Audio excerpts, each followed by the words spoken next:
Lesson 3.1, What is obesity and how does BMI relate? The goals of this lesson are to introduce students to the concepts of body composition and body mass index, and to show the pros and cons of some common body composition measurement tools.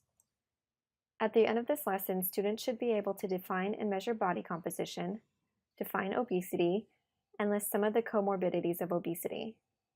We'll achieve these goals through completing a worksheet where students compare the BMI of two characters and by having a lecture about body composition.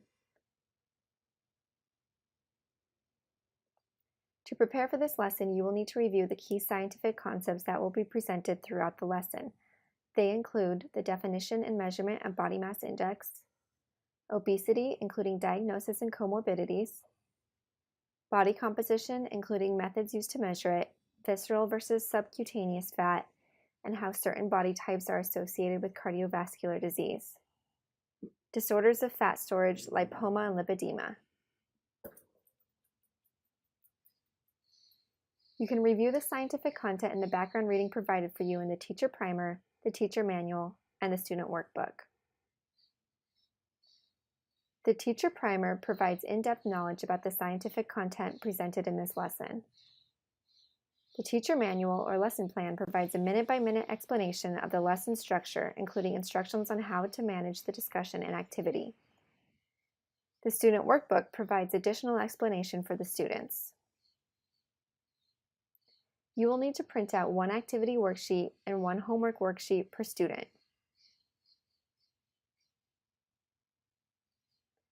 The key points of this lesson's do now are to get students to transition from thinking about nutrition at the cellular level to thinking about nutrition at the whole body level and population level.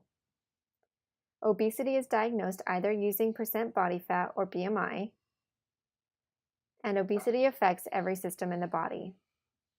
We'll get there by having a Socratic discussion where students define obesity and discuss the health problems that can arise from obesity. Students may not know that there are specific criteria used to diagnose obesity, which we will go over here. When asked about health problems obesity may cause, students may know about heart attacks and diabetes, but may not know about how obesity impacts every organ system in the body. You can review these concepts using the teacher primer and the teacher manual. The key points of the lesson's discussion are that since the 1970s, the number of overweight and obese people in the U.S. has steadily grown. Body composition is measured either directly, measuring body fat, or calculating body mass index. An apple-shaped body is more highly associated with cardiovascular diseases than a pear shape.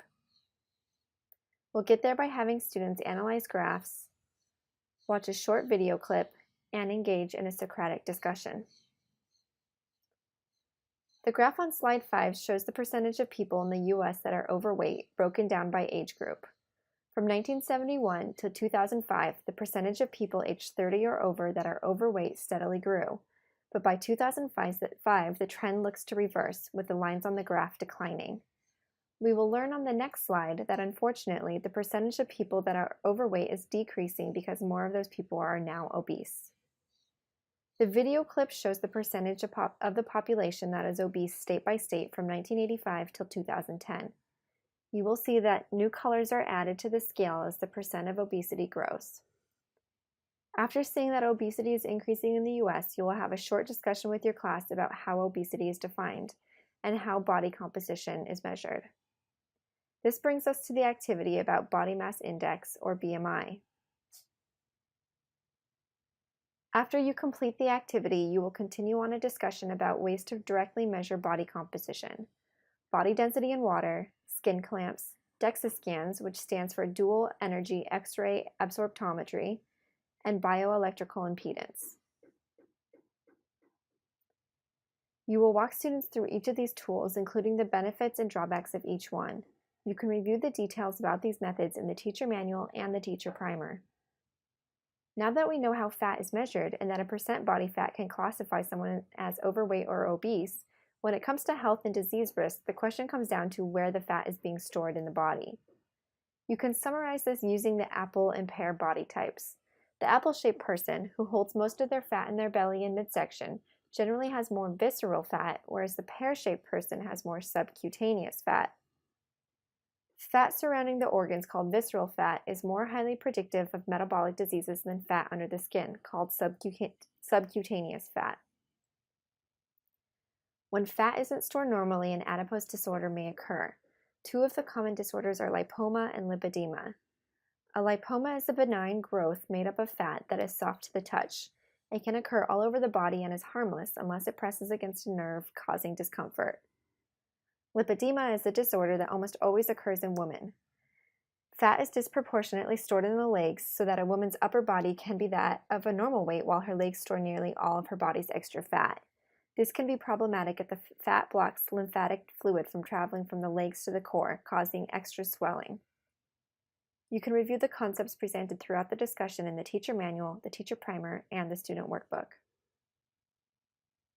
The key points of this lesson's activity are that BMI is a quick and easy way to measure body composition, and BMI is a useful tool at the population level, but isn't always accurate at the individual level. We'll get there by having students complete a worksheet where they compare the BMIs of two characters. Students use the activity worksheet to calculate the BMI of Bob and Bill. Bob is 5'8" and weighs 210 pounds. Bill is 6'1" and weighs 260 pounds. Students should see that Bob and Bill are obese. But when given the percent body fat, they see that Bob, who is 40% body fat and has a very different body composition from Bill, who is 14% body fat. This is an example of how BMI can be misleading. The graphs and video clips we saw in this discussion are based on BMI, so should we trust them? It turns out that BMI is still a very useful tool at the population level because most people with a BMI above 30 are truly obese. They are like Bob, and very few are like Bill. The teacher manual has instructions to guide you through this activity and even offers points of discussion for your students. The key points of this lesson's wrap-up are that weight gain is caused by positive energy balance, and resting or basal metabolic rate is based on many factors, including age and lean muscle mass. We'll get there by having a short discussion. This wrap-up prepares students for the homework in tomorrow's lesson by introducing them to the concept of resting metabolic rate, which is the baseline number of calories your body will use just to survive, not taking into account calories used for physical activity.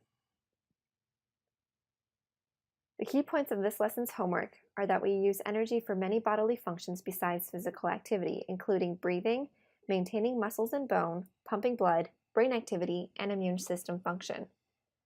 Basal metabolic rate, also called resting metabolic rate, is a function of lean muscle mass. The more lean muscle mass you have, the higher the basal metabolic rate. We'll get there by having students answer two questions on a worksheet. The first is just to brainstorm what bodily functions require energy. The second question has students analyze a graph and table and determine why men typically have a higher basal metabolic rate than women. It turns out that men generally have more lean muscle mass than women, which is the major reason why men tend to use more calories in a day than women.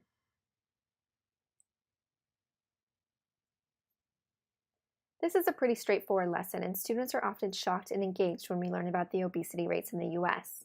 You can further this conversation by asking students what they think the causes of these rates are. There is no single answer.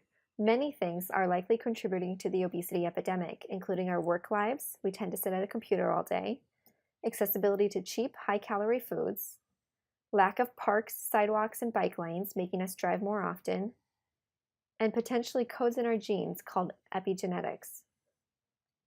When discussing the limitations of using BMI, students may think it is a moot point. Can't a doctor or healthcare professional decide whether someone's BMI rightly defines them as obese by a face-to-face interaction? Where this gets tricky is when other companies or institutions use BMI as a health metric. For example, what would happen if health insurers required BMI on an enrollment form? For someone like Bill, who is obese as defined by his BMI but is actually a very fit person, requiring BMI could be a frustration. This lesson focuses on obesity rates in the US, but the US is by no means alone in this obesity epidemic. Here is a map of the global obesity from 2008 from the World Health Organization. You can see that other countries around the globe are facing this obstacle. At the end of this lesson, students should be able to define and measure body composition, define obesity, and list some of the comorbidities of obesity. We'll be discussing the health implications of obesity and how people become obese in the remainder of Unit 3. Therefore, students need to be familiar with the definition of obesity and its prevalence in the U.S. Don't forget that if you have any questions, concerns, or feedback to let us know, you can contact any of the CTSE team members and we will be happy to help.